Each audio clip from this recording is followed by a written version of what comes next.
मैं एक अमन, शांति और उम्मीद का पैगाम लाई हूँ, क्योंकि जैसा आप देख रहे हैं जम्मू कश्मीर की जो सियासत है, हम बहुत डाउन जा रहे हैं। हमारा डिस्कोर्स कहीं ना कहीं, जो यहाँ सारी जमातें हैं वो नफरत थोड़ा सा फैला रही हैं, एक खित्ते को दूसरे खित्ते के अगेंस्ट कर रही हैं।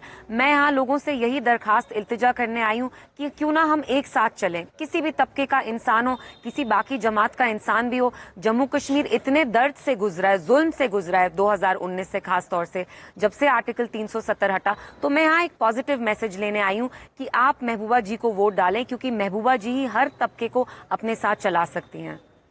अब आपने आर्टिकल 370 की बात की कि वो हटा जी। अभी जैसे कि डॉक्टर फारूक अब्दुल्ला साहब ने एक दिन पहले ये कहा, आर्टिकल 70 जो था वो राजा के वक़्त की देन थी जी। राजा के वक़्त का था, तो लिहाजा इसकी एब्रोगेशन की गलत हुआ है। तो ये राजा के वक़्त की जो बात उन्होंने कही है, और आपके जो पीडीपी के मोहतरमा प्रेसिडेंट हैं महबूबा जी, उन्होंने भी इस पे हेल्स किया हुआ है, बहुत बार कहा है। इस बारे में आप क्या सोचती हैं? मेरा ये ख्याल है और मेरी ये सोच है कि आर्टिकल 370 एक ब्रिज की तरह था, जो जम्मू कश्मीर के लोगों को कनेक्ट करता था with the rest of India. उसके हटाने से आपको लगता है आपने इश्यू सॉल्व नहीं किया? आपने सॉल्व नहीं किया है। जो लोगों का भरोसा था, जिस भरोसे की बुनियाद पे उनने इल्हाक किया, वो आपने तोड़ दिया है। आपने कहीं ना कहीं उनको चोट जरूर पहुंचाई है, वो भरोसा टूट गया है। एंड जो जम्मू कश्मीर की आवाम है, they see its abrogation as a betrayal. ये गलत हुआ है, ये उनकी रजामंदी के बगैर हुआ है। तो जी अभी जो 2 दिन पहले वोटिंग हुई है श्रीनगर में, जी, सेंट्रल कश्मीर के अंदर, जी, तो ये 38% voting for the first time देखी जा रही है। जो क्राइसिस का वक्त देखा गया है इंसर्जेंसी का, या जब 370 था उस वक्त में भी क्राइसिस को आगे रख के तो वोटिंग जो है वो लोग निकलते नहीं थे। तो बीजेपी कह रही है कि ये हमारा एजेंडा था कि हम डेमोक्रेटिक सेटअप को लाएं। तो ये 38% वोटिंग होना, इसको आप किस नज़र से देख रही हैं? देखिए, 10 साल पावर में रहने के बाद बीजेपी ने एक चीज अच्छे से सीखी है कि जो गलत होता है उसको वो अपना पॉजिटिव एडवांटेज, डिसएडवांटेज को क्योंकि जिसकी लाठी उसकी भैंस। लेकिन वोटर टर्नआउट के बारे में मैं यही कहना चाहती हूँ कि लोग अपने जज्बात एक्सप्रेस कर रहे हैं थ्रू देयर वोट।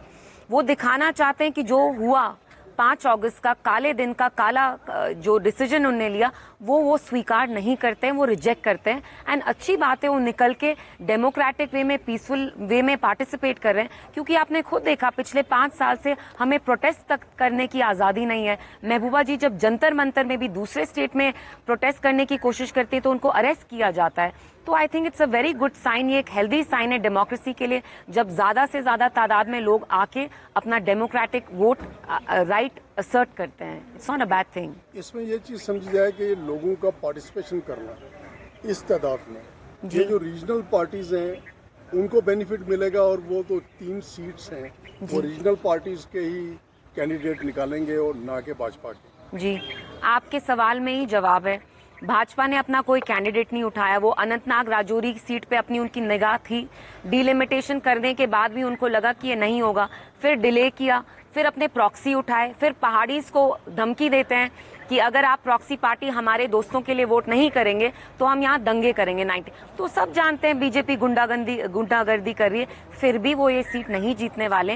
ये सीट हमारी झोली में, और इंशाल्लाह हम महबूबा जी को बड़े से बड़े मार्जिन से पार्लियामेंट भेज के रहेंगे। मेरा लास्ट क्वेश्चन है इल्तिजा जी, कि अभी रीजनल पार्टीज के लिए, खास करके फारूक अब्दुल्ला साहब के लिए, कांग्रेस के लिए और महबूबा जी के लिए, जो भाजपा के बड़े लीडर हैं, बिग गन्स हैं, उनकी तरफ से ये हमेशा पिछले दिनों में सवाल उठता रहा, और ये टीवी पे भी टेलीकास्ट हुआ कि ये तीनों जो परिवार हैं ये पाकिस्तान के एम्बेसडर हैं, ये पाकिस्तान की बात करते हैं हिंदुस्तान में। आप एक पढ़े लिखे हो, आप भी पॉलिटिक्स में हो, आप अपनी सोच इसको किस नज़र से देख रहे हैं? मैं उनसे पूछना चाहती हूँ, जब वो ब्रिजभूषण का मैंडेट लेते हैं और उनके बेटे को देते हैं, हम सब जानते हैं ब्रिजभूषण जी पे ग्रेव सेक्सुअल ऑफेंसेस के चार्जेस हैं, तो वो पारेवार ठीक है कि आप एक रेपिस्ट के मैंडेट को लेके फिर उसके बेटे को दे रहे हैं। सेम फैमिली में पीयूष गोयल साहब भी हैं, वो भी डायनास्ट हैं। बाकी जो लोग हैं इनकी पार्टी में कितने सारे लोग हैं, वसुंधरा राजे जी हैं, there is a long list, Anurag Thakur. तो आप करें तो ठीक है, हम करें तो बेईमानी है। ये कहाँ का इंसाफ है?